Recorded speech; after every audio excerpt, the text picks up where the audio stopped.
Team सरेआम new Karachi के rickshaw driver Shakeel के घर पहुंची तो उसने गली में ही बहुत अपनाइयत लेकिन रूहानसा होकर हमें ये खबर सुनाई कि कल वो और उसकी बीवी पहली बार आपस में लड़े हैं। हालत ये है कि बच्चे के दूध का जो पैकेट वो एक ही बार में उसे दिया करते थे, अब उधार मांगकर वो पैकेट 3 बार में तकसीम कर दिया जाता है।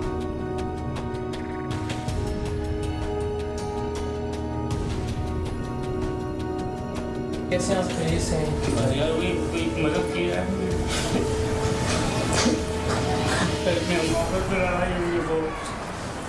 कोई बात नहीं, तो हर घर के अंदर ज़ाहिर मुश्किलात है, मसाइल है, लेकिन दिल छोटा नहीं करना। तो मेहनत करके कमाने वाले आदमी हैं अपने बच्चों के लिए।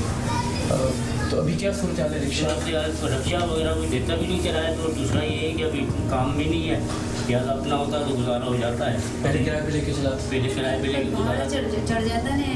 कभी रिक्शा खराब भी तो हो जाता है, कभी सीएनजी बंद होता तो भाड़े वाला कितना भाड़ा होता है टाइम पे, उसको तो टाइम पर भाड़ा चाहिए ना। तो फिर जब भाड़ा देते थे तो हमारे घर का खर्चा नहीं चल पाता।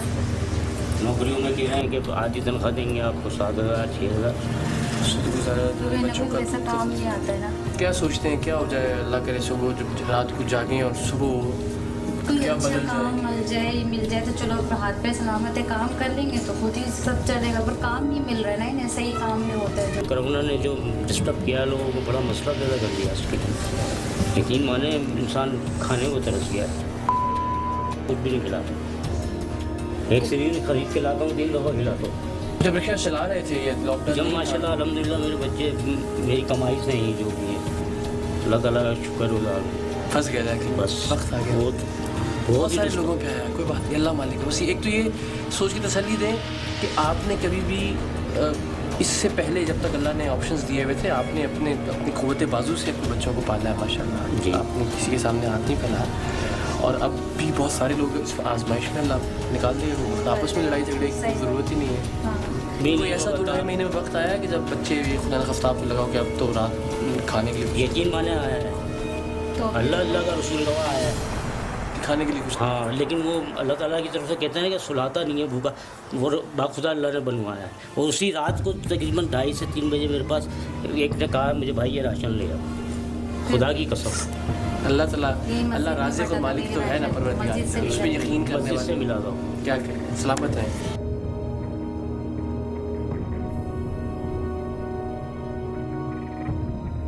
कराची की बिहार कॉलोनी में मोहम्मद शामिल और उनके बेटे भी बेरोजगारी का अजाब झेल रहे हैं, जो कोरोना लॉकडाउन से पहले मेहनत से रिज़्क़े हलाल कमाकर घर लाते थे।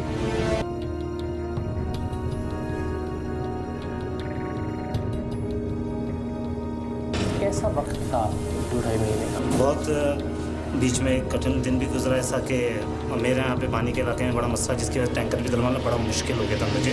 और उसके अलावा ये भी मसला हुआ मेरे को बीच में कि राशन तक की प्रॉब्लम हुई। हाँ, इतनी प्रॉब्लम हुई क्योंकि माशाल्लाह मेरे 6 बच्चे हैं, हम यहाँ भी 8 अफराद हैं, तो ऐसा ही प्रॉब्लम आ गई बीच में कि बिल्कुल समझ लो कि ध्यान हो गया तो किसी के पास कुछ नहीं था। और 3 महीने से मुझे किसी किस्म की कोई सैलरी नहीं मिली। रमज़ान में इतनी परेशानी थी मेरे को, हद से ज़्यादा रमज़ान में परेशानी थी। सोचता था बच्चे सब रोज़े रख रहे हैं घर में, अफ्तारी के लिए रोज़ाना खर्चा एक बात है, तो वो सारे मसले अल्लाह का शुक्र है कि थोड़ा बहुत रमज़ान महीने में निकला है, तो उससे थोड़ी सपोर्ट। क्या करना चाहिए एक आम आदमी के तौर पे, एक मेहनत कश के तौर पे? आप क्या समझते हैं क्या करें? हुकूमत तो फंस गया है। सिंध वालों की बात सुने तो लगता है ये भी ठीक कह रहे हैं, वफाक की बात सुने तो लगता है वो भी ठीक कह रहे हैं, तो क्या किया जाए आपके ख्याल? सर मेरे हिसाब से तो जो इन्होंने अब तक किया है वो तो सब तो असल कठिन वक्त तो काफ़ी हद तक कट भी गया। 3 महीने हमने काट दिए लेकिन कोरोना ख़त्म नहीं हुआ।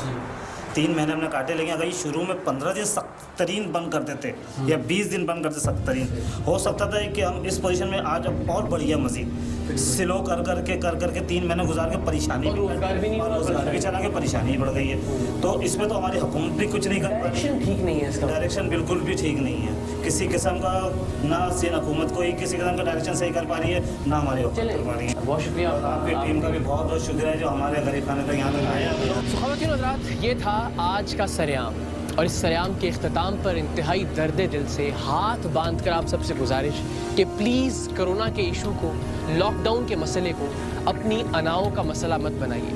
اب تو ایسا لگتا ہے کہ خدا نہ خواستہ اگر کورونا کے نتیجے میں اموات کی تعداد بڑھ گئی تو کچھ لوگ خوشی سے بغلے بجائیں گے کہ دیکھیں ہم نہیں کہتے تھے کہ اگر آپ لاک ڈاؤن نہیں کریں گے تو صورتحال یہ ہو.